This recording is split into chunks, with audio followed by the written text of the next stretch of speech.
and Charlie Kaufman. Hey, good evening. Charlie, how you doing today? I'm doing okay. How are you? I'm good. Thank you for taking the time. I'm really excited to chat with you today. Antkind is just like insane and fascinating, and I can't wait to get a better sense of what is inside of your brain. So thank you for sharing. I'll do my best. So just to reiterate what Allison already said, we've already gotten a bunch of great questions from you. And if you have any, feel free to put them in. I'm going to try to sprinkle them in throughout this conversation. But I think we should start, Charlie, with a synopsis, if you're game for it. I thought it was very funny that the New York Times Magazine called this book absolutely synopsis resistant, but especially given the fact that it only came out yesterday, for folks who haven't had a chance to dive into the 720 some pages, what are we working with in Antkind? It's about a film critic who is somewhat of a failed film critic who's heading down to Florida to research an old movie. And he meets a very, very old man who he finds out has been making a stop motion animation for about 90 years. The film at this point is 3 months long, and he resists watching any of it. The guy wants him to look at it because he thinks it's going to be horrible, but it turns out, in his estimation, to be a masterpiece. In the 3 months of watching the movie, within the 3 months of watching it, the old man dies, and he's left with this movie that no one has seen but him and the old man. And he loads it in a truck and he carts it back to New York, and at a rest stop, it spontaneously combusts. And he's left with nothing but a single frame and a puppet from the movie. And he also has been put into an induced coma because he gets terribly burned trying to salvage the movie. And when he comes out of the coma, he can't really remember the movie. So the rest of the book is more or less him trying to remember the movie through hypnosis and other methods, but it gets increasingly surreal and ridiculous, and he's a tortured character. I think you did a pretty good job of synopsizing it. I think we can say it is at least vaguely. That's like the first 20 pages. So, it's, but that's sort of the engine, that it moves with. So, as you mentioned, this involves what you called a failed film critic. He goes by B to be sort of gender ambiguous. Yeah. As a person who has made a number of films, this is your first novel, why have your protagonist be a film critic? I thought it was interesting. I was interested in, I think when I started, I was interested in kind of talking back to film critics. It's a weird sort of relationship in which they get to talk about you and you don't get to talk about them, which, it's understandable, but it's an odd thing because you really can't respond. And so I started that, and then I just became interested in this character and his struggles. And so hopefully from that sort of germ, a larger human being has emerged. I actually feel quite a bit of sympathy for this character, and that happened in the process of writing it. Yeah, I feel like he's a really fascinating combination of being extremely frustrating, but also very charming. Oh, interesting. Oh, that's interesting. Yeah, I can't tell if he's charming. Somebody told me yesterday that they kind of fell in love with him. An interview I did yesterday, the person I was speaking to said that they kind of fell in love with him, and they were a bit embarrassed about that, which surprised me. But you say he's charming. I don't know. He's a jerk, and he's but there's something so sad about him to me, and his desperate need for approval, or validation or something that he just cannot get. I mean, everything gets in the way of any of that for him. Well, he's also super smart, right? And he's got so many really beautiful reflections on a lot of different themes, which I definitely want to unpack with you later, kind of around, like memory and art and criticism. And I think that in part, as I can't help to wonder, made me think about if, like how much of the Venn diagram crossover between what goes on in your brain and what goes on in B's thoughts, how similar are they? Or do you completely disagree with pretty much everything he says? I disagree with most of what he says. I mean, he's not based on me. He's based on people that I've known, and it's a little bit of it's the exploration of him is not just about as I'm thinking about it, is not just about looking at critics, but also looking at these other people I know or have known who are not critics, who have this type of attitude in the world and in their lives. But I don't think he's me. I mean, but I wrote him, and right. Yeah, right. so I don't know. I mean, I was writing somebody outside of myself, I think, but of course I'm writing it. So right. So you say you knew that you wanted this character to be a film critic, and you learned to kind of empathize with him over time. Yeah. Did you always know that this character, a film critic, was going to hate the work of Charlie Kaufman? Yeah, I think I knew that. I mean, I had some vague thoughts about that, and I hesitated to even put that in because I did a similar thing in the movie adaptation, and I imagined that I'd get some grief for doing that. But there is a reason that I'm in there, and I think that it is revealed as the book progresses. It's not just it functions as a very, very important story element, and I don't want to reveal that what that is, but yeah. So I think one of the things that I started out with was the idea that I wanted to try to have this book be about a film that didn't and couldn't exist in the real world. That intrigued me as a thing to invent. And I thought that the critic, who I wanted to write about, was a good way to sort of explore that, because obviously he would have opinions about this film, and he would analyze it and that sort of thing. So it sort of those two different things kind of came together into one thing. So yeah, you kind of hinted at this, but what creative itch does writing a novel scratch that writing a screenplay can't or doesn't? I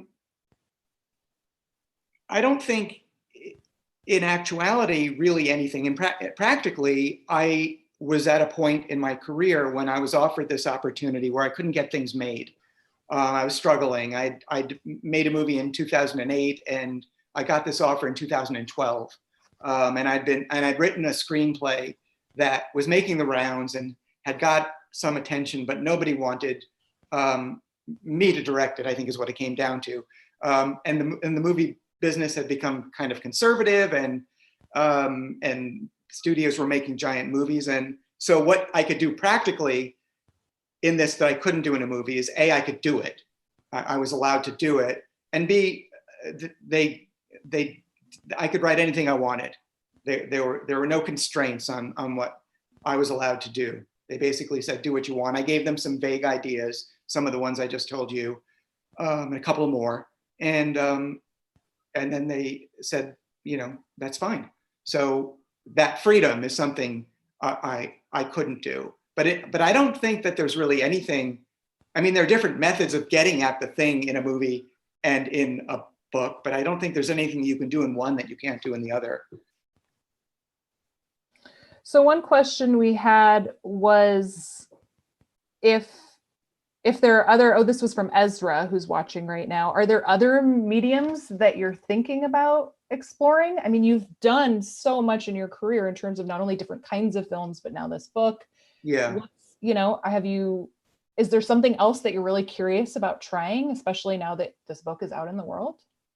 I'd like to do theater. That obviously isn't something that can be done right now, but that is something I I did a couple of plays in 2005, and my background is really in that, and so I would like to do more of that. I had it's not an offer, but some interest to do something kind of like, not a podcast kind of thing, but like maybe some sort of theatrical thing in just voices on I don't know what those things are called, but like doing like a radio drama kind of thing. Like a radio drama or even a serial, which seems like a kind of a thing that I'd be very excited to try. There's a guy named Joe Frank. I don't know if you know Joe Frank. I do, yeah. I mean, not personally, but yeah. Yeah. I mean, his stuff is, I love it, and I like the idea of sort of going down that road of not doing Joe Frank stuff, but inventing these. They're so evocative to me, these things. So the book came out yesterday. Mm-hmm. How much as we've said, it's about a theater critic. In some ways that was sort of exploring, the fact that you don't necessarily get to give feedback to critics the way they've gotten to give feedback to you over the course of your career. Mm-hmm. What's your relationship like to feedback about this book? Like, are you reading Goodreads reviews? Did you want to know what the New York Times said today? Or are you sort of like, it's out in the world, I did the thing, it's up to people what they want to make of it? I'm trying to control my intake of this stuff. It's something that especially I think now that I'm sitting here alone in an apartment, with not a lot to do, that, there's an itch to go look, but I don't want to. And so I've avoided it. I was told about the New York Times review, and pretty much that it was safe for me to read it. So I read it. But I don't want to feel bad. So I'm trying to control it. So do you have methods to distract yourself on a day like today? Well, I did some interviews today. That's fair, yeah. And I'm reading a book, and I've got jobs. I've got a few jobs that I'm working on right now. So trying to focus on them. What are you reading right now? I'm reading, I don't know if I should say. If you don't want to, that's fine. I just, it's a book that has been, that someone's approached me to write the screenplay for. I mean, it's called The Memory Police. Do you know that book? Yeah, I haven't read it, but I've heard it's great. Yeah, and I'm liking it so far. That's very interesting. So speaking of sort of what people think of your work, I feel like there's a really interesting element of that. I mean, there are a number of interesting elements of that theme in Antkind, but the one that really fascinated me was the idea of the seen and the unseen. Mm-hmm. And I wonder, before I ask you questions about it, can you, in not too spoilery a fashion, kind of explain what that concept is? The film has different iterations throughout the book.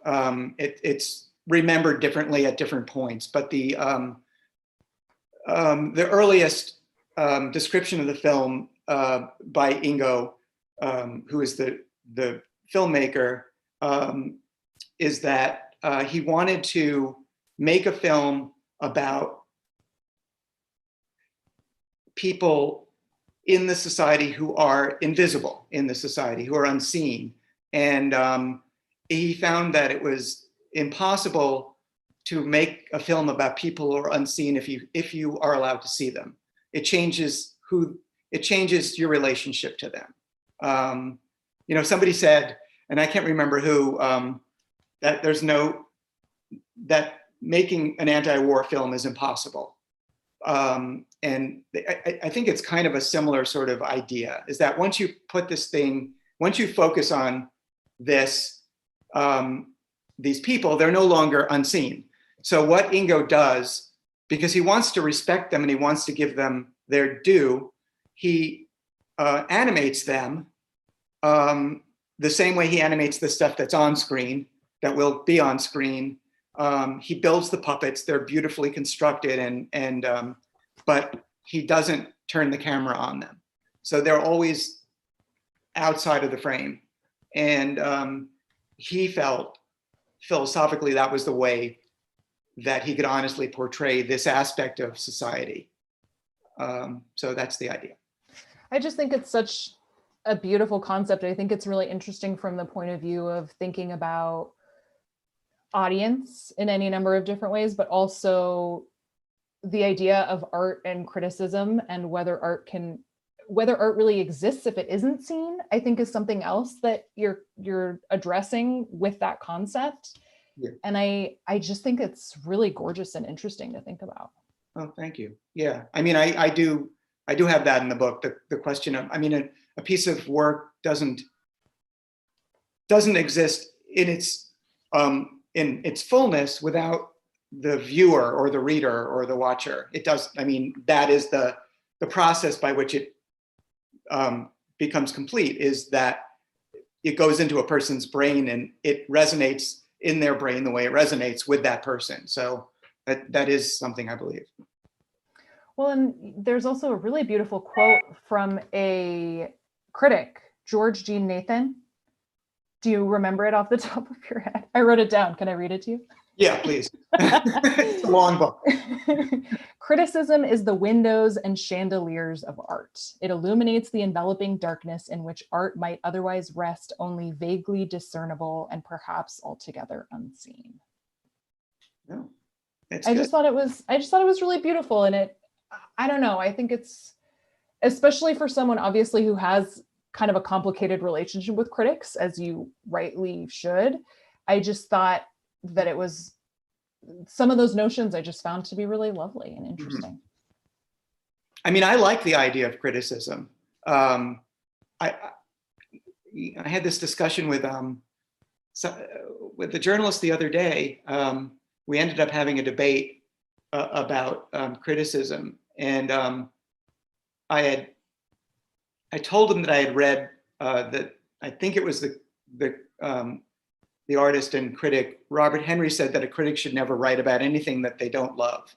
And I found that to be, I can't figure out the hole in that statement, because I mean, I understand that there's the job of being a critic and you get assignments and you've got to go, but do them, and you're not going to like some things. But it seems to me that what criticism, for me, when I read it and it's helpful, is when it opens me up to something that this person understands in a way that I don't yet, like there's no point in telling me this is awful, you'll hate it.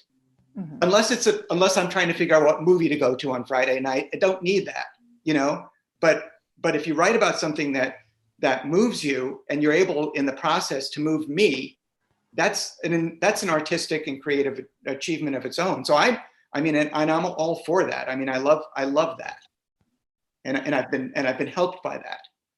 Yeah, I mean, I don't know. It's interesting to hear you say that, because I've hosted a podcast for 7 years now, and I think that's sort of that's what we've gone into it with, is the idea that enthusiasm is contagious, and why, there's enough negativity in the world. Why not help spread some joy? Yeah, and explain. I said this to the guy too. It's like, my father, who was a painter, didn't understand Mark Rothko's work, and I for some reason I'm really affected by Rothko, not by other abstract expressionists, but by Rothko. I'm really moved, and he wasn't resistant. He wanted to know, but I didn't have the language to communicate to him what it was that it makes me feel, and I wish that I did. I wish that I had been able to give him that. Right. Yeah. I mean, to be able to hone that vocabulary is a really important skill set, I think. Yeah. No, absolutely. I think what's tricky too is that there is still a great use case for someone, just because there is so much stuff out there, for someone to say, you know what, skip that movie on Friday, it's trash. It's from a purely it functional. Certainly has a value, but it doesn't have the same value. It's a They're different. And there is also this sort of thing that critics do, some critics do, and some people do, where they rank things, you know, where they're like, which B does a lot, you know, and it's something that I've had taken issue with in my personal life with, you know, people who do that. I find that to be a bizarre and aggressive and wrong-headed way to look at a piece of work. I mean, you know, it moves you, it doesn't move you. Why do you need to compare it to some other piece of work, you know? I mean, if you're comparing it to express something about it or express something about the other work, that's fine. But to sort of like put a list together, it feels like you're like, you know, like it feels aggressive or show-offy or something to me. Well, and it's an inherently subjective hierarchy, right? Like, of course, yeah. And some people don't think that, and they'll argue to the death why, you know, this Beatles album is better than this Beatles album or whatever, you know. I mean, I do have strong opinions about Beatles albums, I'm not gonna lie. But you recognize them as your opinions, right? Yes. Yes. Yeah. Yeah, but I mean, you know, if somebody, I don't know, I might think differently of a person if they didn't agree with me, right? Right.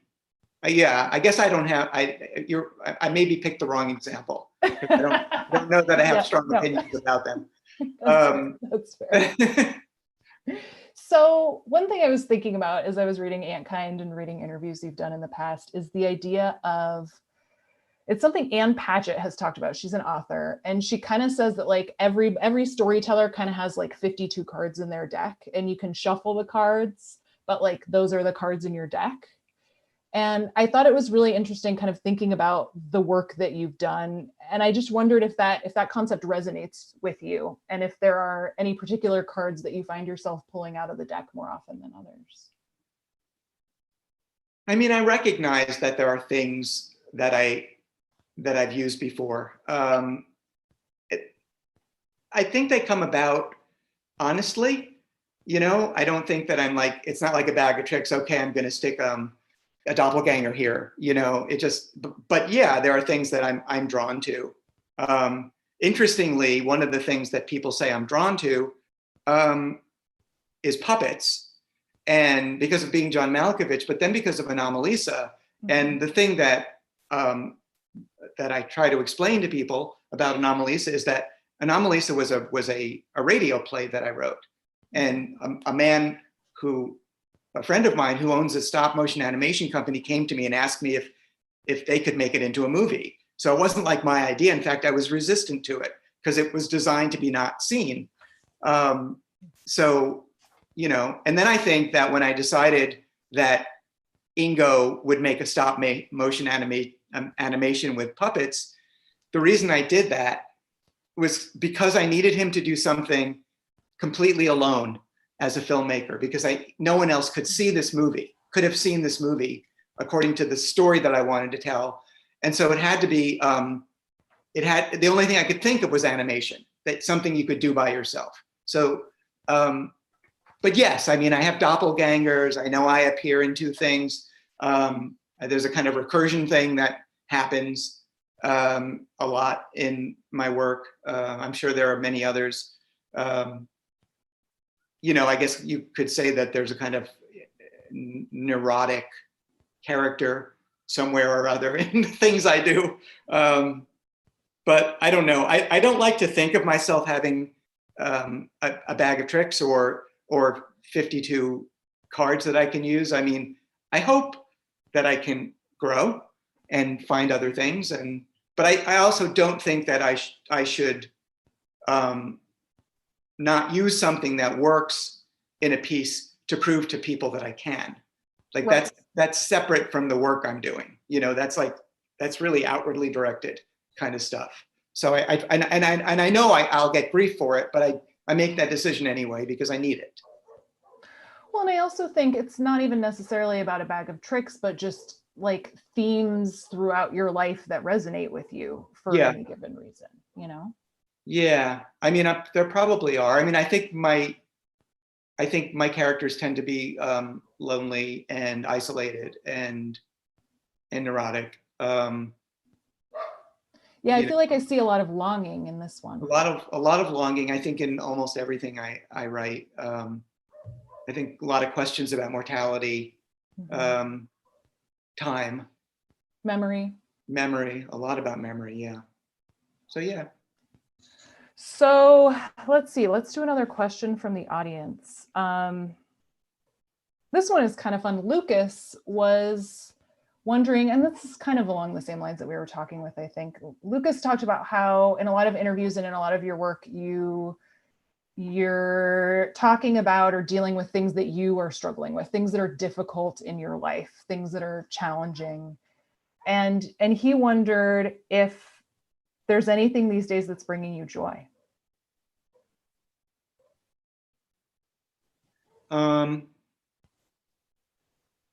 I'm eating better. Yeah? Yeah. What are you eating?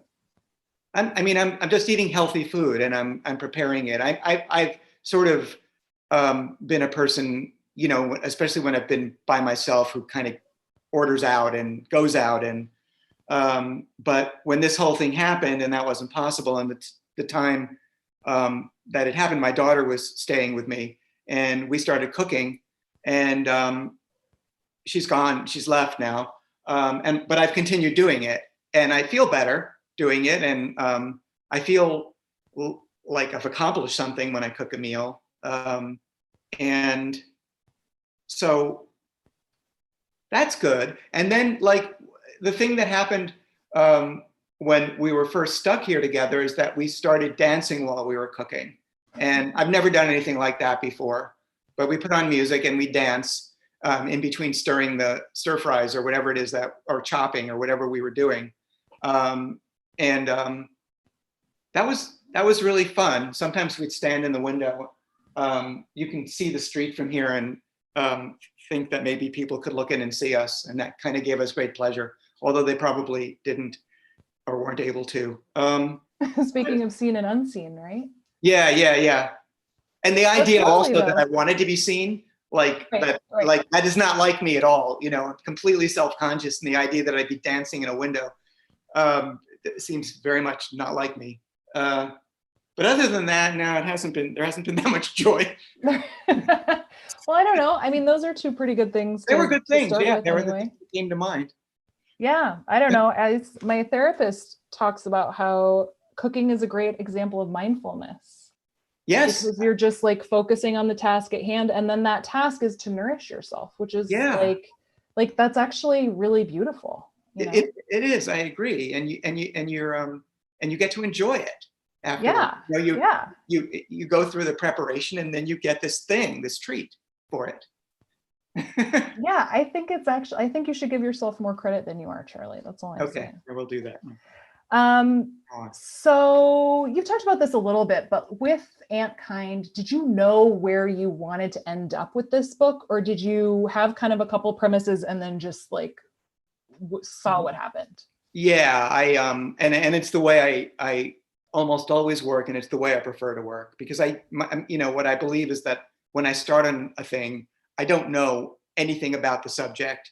And I think, like I said earlier, I didn't know who B was when I started this thing, and I couldn't say where he was going to go, and be honest. So yeah, I like to have the opportunity to explore, and I do that with everything, but I did that with this as well. So how much of that exploration actually ended up in the book, or were there drafts where you sort of tried stuff out to see where he'd end up and left that on the cutting room floor? I never did a whole draft, but I mean, there are oddly, and I didn't know at first what the form of this book was going to be. I didn't know it was going to be funny. I was not intending to do that at first. I tried the third person. I tried the second person, and before I ended up with the first person, which started to feel like a very natural fit because I got to speak in his voice, which was funny. What was the question? I don't even remember what you asked me. What was the question? Oh, the question was if you do a lot of that in sort of like extra writing versus like what we have in this book. Yeah, and so what happened was, oddly, is a lot of that stuff that I was experimenting with at first has ended up in the book. In different places. It seemed to fit. which surprised me and pleased me. And maybe because I allowed the book to be so sort of free form, it was easy to figure out how to do that. But that was something, nothing that I did, not nothing, but almost nothing that I wrote was not usable. I believe it is B who talks about how he writes by hand. He insists on it because he loves how messy it is, I think let's see, what was the line exactly? Writing must be a visceral experience for me. There must be smudges, which I thought was just such a wonderful sentiment. It made me wonder if you actually write by hand or if you're clickety clacking. I do both. I do think that there is a value for me in writing by hand, because a lot of the stuff that I cross out and write notes in the margin, all that stuff I can access easily, and I can see where the struggle was here, and I can see what I thought. I can see different stages, and I'm sure there's a way to do that on a computer as well, but I'm not that skilled. So and also it doesn't feel as organic to me. But I do write on a computer as well. The other thing that I found is that when I write by hand and then transcribe it, I'm actually doing another draft, and that's helpful for me. I mean, it's things that I see immediately when I'm taking it from the written word, the handwritten word to the computer. It has been very helpful to me. So I think you've already answered this question, but just in case, Jim wanted to know if you can foresee Antkind being adapted into a film, or if novel is the only medium that you see this work being.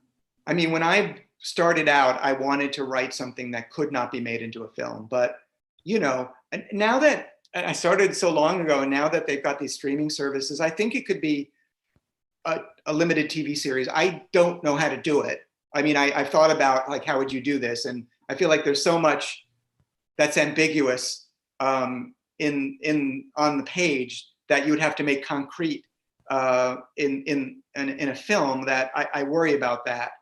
And there's been nobody offering so far. So it would have to be me making it. And you wouldn't let anyone else direct it? No.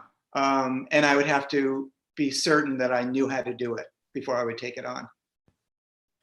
One question that I've gotten from a number of different people is about the number of cultural references and historical events in Antkind. And I think it was the New York Times Book Review that did a great job of sort of, it's like, it's Hegel, it's also Friends. Like, there's such a vast variety of different things that B is referencing throughout this book. Mm-hmm. Were most of them things that you were already sort of thinking about, or did you have to research certain elements as you were writing this book? Oh, of course I had to research certain elements while I was writing. I mean, there's some things that, that are in my background or in my head, but yeah, I would come upon something, and there were a lot of sort of serendipitous kind of like discoveries, like the Kentucky meat showers was a thing that I learned about, which played directly into a premise in the book, with these things falling from the sky. But that was an accident. I happened upon it. And but there are a bunch of things like that. So one thing I'm always interested to ask, I don't know, artists of any variety, especially from a journalism background, is about when you know you're finished. Because as a reporter, like, I have my deadline, like that's how I know when it's done, is because I ran out of time. But yeah. I wonder, for someone like you, and I mean, you worked on this book for how many years? Like, when did you know, when were you like, okay, here it is, it's done? I think that the release of the book was, took a while. Copy editing took a long time, that kind of thing. But I think that the actual time from starting the book to finishing the book was 5.5 years. Now, I was doing other things. I was doing, film work and TV work and stuff during that time too. So I wasn't always working on the book, but it took way longer than I expected it to, and that the publisher expected it to. So I was, when did I know? I think probably maybe 5 years into it, I knew where it was going. I knew what I was leading to. And I would say that was, but I mean, that's by design. I like to keep it open because I'm always discovering stuff along the way, and I hate to keep myself from using stuff like that. So once you put something else in, the thing becomes more expansive, and you've got to then deal with it. And so there was a lot of that. So you're saying you worked on it for 5 years, not knowing where it was going to go? Well, I mean, I knew where it was going to go, like the next day, or the next. Sure. And I had some ideas about what I wanted the character to go through. But I mean, the specifics, no, I don't think I knew. That's fascinating. I feel like that would be really anxiety inducing. Yeah, everything is anxiety inducing for me. So why not add that to the mix? I mean, Okay.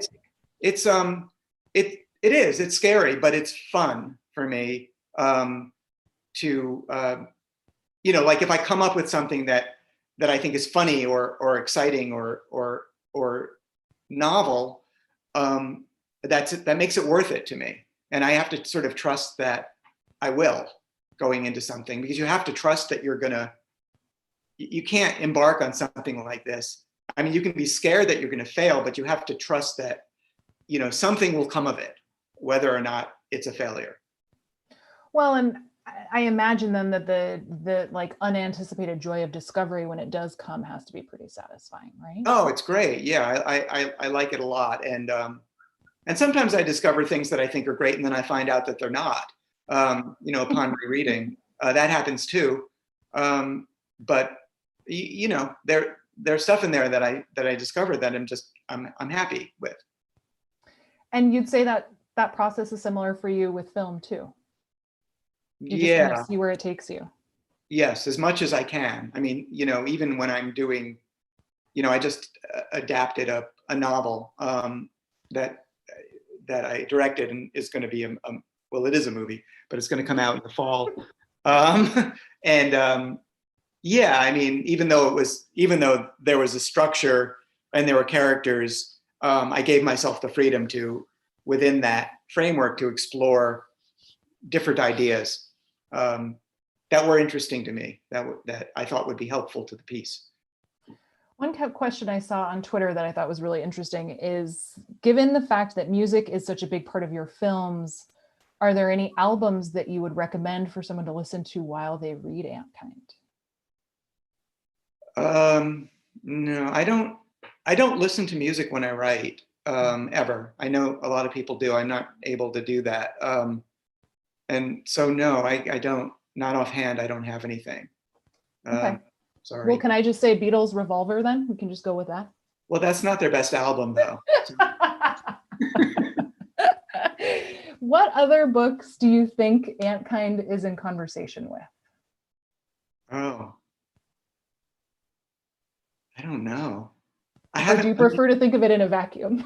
No, I mean, it's fine. I'd prefer somebody to tell me it's in conversation with this other book. I don't, when I'm writing or when I wrote this, I'm not thinking I'm in conversation with this other book or this other writer. I'm sure that I'm influenced by those people, or, many people, but I'm not thinking that. I'm not trying to, I'm not trying for that. So I don't know. Do you have a thought?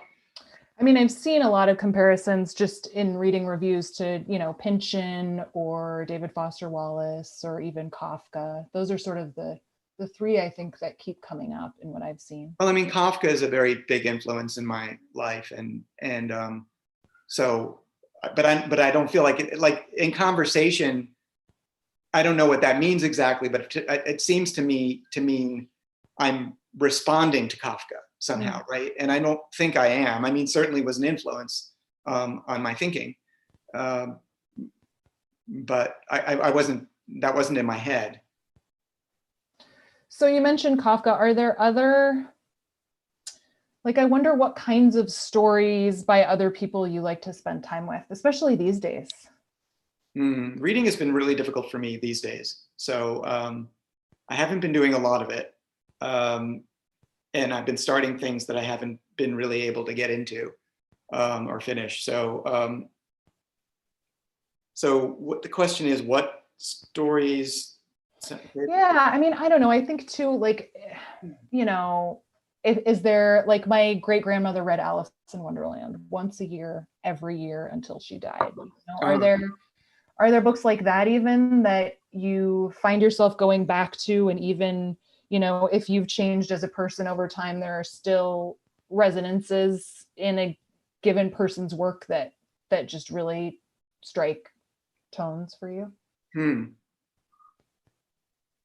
A lot of the books that, you know, that I read, or writers that I was really interested in and influenced by are people that I haven't read in a long time. So, you know, I did read a lot of Philip K. Dick, but I haven't read him in 15 years, so I don't know what my relationship to him is now, and I haven't gone back.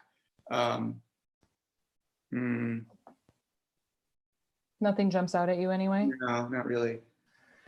So speaking of these days, I mean, I don't know, as we've talked about, like, so much of your work is about not necessarily the passage of time, but time and how we perceive it and how it passes. And I just wonder how much time you've spent thinking about that these days. These days, meaning during the pandemic, or? Yeah, I think during the pandemic. I mean, I don't know. I think about how much. Oddly, I don't think about it maybe as much as I have. And I'm not sure why. I could speculate that I feel everything feels very of the moment to me right now. You know, it's very hard to sort of plan for any kind of future, or maybe it's impossible. And maybe the result of that is that I don't think about it as much. But I've been fixated on the passage of time, and I've been fixated on the way it seems to speed up as I get older, which, you know, has been worrisome to me. And I'm not thrilled about it, you know, presently, but I haven't been dwelling on it as much. And my days are very similar, you know, to each other right now, as probably many people's are. You know. What is the structure of your day? It kind of reminds me of a question someone had just about, you know, kind of what your writing process is like, if you have a fixed time, a certain number of pages every day. But no, I've never had that. I've never had that kind of discipline. Yeah, I mean, I feel like I feel like as the book got towards the end and I was sort of desperate to finish it, I became much more efficient in the last days of the book, the last months of the book. I would get up, and I was living in California at the time. I would get up and go to this coffee shop when it opened, which was at 6:30 in the morning, and write for like 3 or 4 hours there, and get a lot done. And I think that was helpful, getting out of my house and being in this place that didn't have internet. Forced me to focus, and also my sort of desperation to finish it forced me to focus. And I felt very productive because, like, you know, I'd leave there at like 10 o'clock in the morning and I'd have, you know, pages, you know, which is like the day wouldn't normally have even started for me. And now I've got 10 pages. And that made me feel like the rest of the day was gravy. I could do what I wanted. So there was that. And also I've done like, I've gone a couple of times to, you know, writer artist retreats, and those have been very helpful in focusing me. Again, because I think you don't have internet, and because you're there, and that's what you're there for. And in some cases, you traveled really far to get there. You better do something, you know. But generally, I waste a lot of time. And I really dislike that about myself. And I do think in the end that there is sometimes a value to it. I tell myself that because I do come to things after long periods of being blocked that I'm pleased I waited for. But I know that you're supposed to be, you're supposed to treat it like a job, and I haven't been good at that. I don't know though. Are you? Well, I mean, that's what they say. That's what the folks say. So that reminds me of something Sam wanted to know, which Sam wanted to know if writer's block is something you struggle with, and if you have any tips for getting through it beyond. I mean, it sounds like you just kind of try to be patient with yourself and wait it out. Well, Sam, I answered that already. So I think that's my fault for asking a redundant question then. It's not I think the thing that's helped me with writer's block is the realization that I just expressed, that there's something percolating even when you don't know that there is, and you're going over ideas, or I'm going over ideas, and I think probably other people are as well. And you come to something after you've been away from it with new energy and new ideas. And so you have to accept that if you do get blocked, I feel like one has to accept that that's part of one's process. So you just have to sit with it. Yeah, I mean, and realize that it may feel like stagnation, but it probably isn't. Here's a really great question from Daniela. She wanted to know, she says, so much of your work centers on the exploration of isolation and connection. Has the pandemic changed your relationship to those themes or deepened your interest in them? Isn't that a great question? It is a great question, and I'm not worthy of it. So, but let me try to think of an answer. Has it deepened my?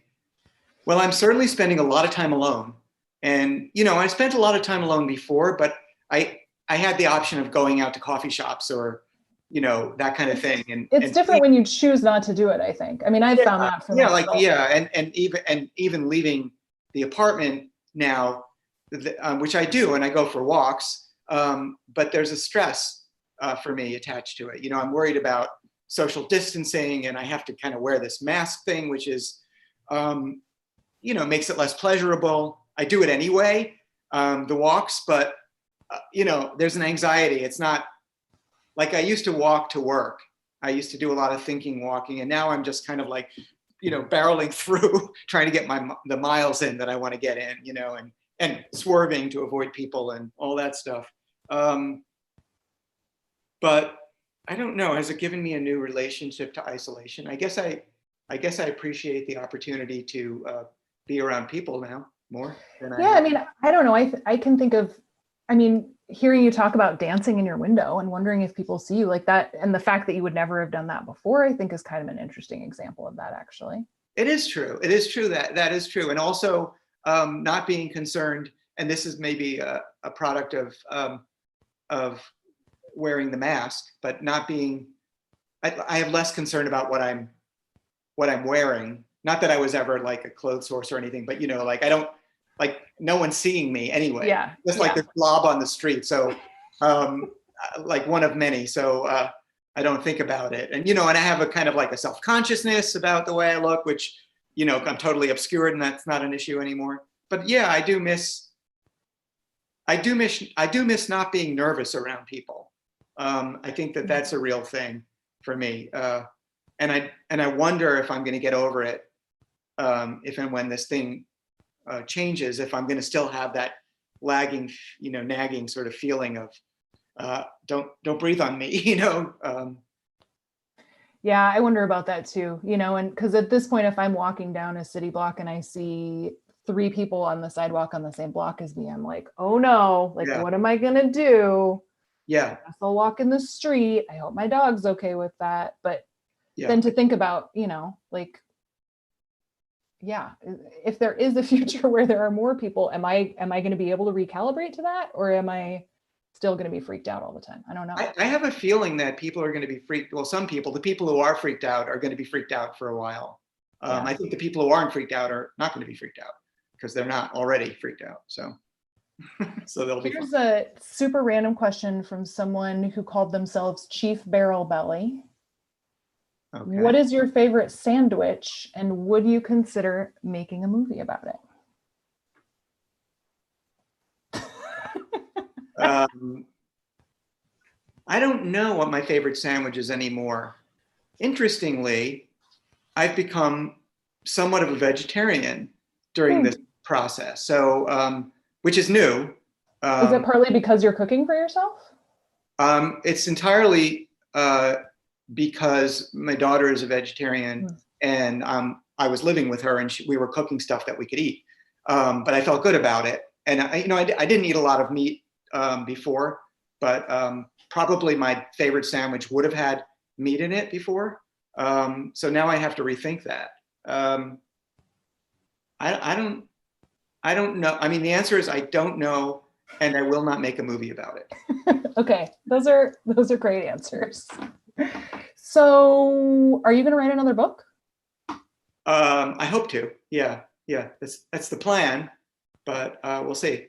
Are there notions ruminating for you already? There are, in the way that there were before this one. I have a couple of areas that I want to explore. I'm going to think about them more tonight after this and decide whether or not they're too similar to everything else I do. But because I want to expand my deck of cards. But I do tend to go towards sort of absurdity, and some of the new stuff that I'm thinking about might be in that realm. Well, and it does seem like you managed to find a delight in there, even when it's really weird and intense. Yeah, I do. I mean, for me, it is delightful. And it's also, for me, very much based in some sort of something I see as an emotional truth. And I feel like when I find those moments that work in both ways, that's very gratifying for me. Well, Charlie, thank you so much for spending some time with us today. It was really a pleasure. It was a pleasure for me too.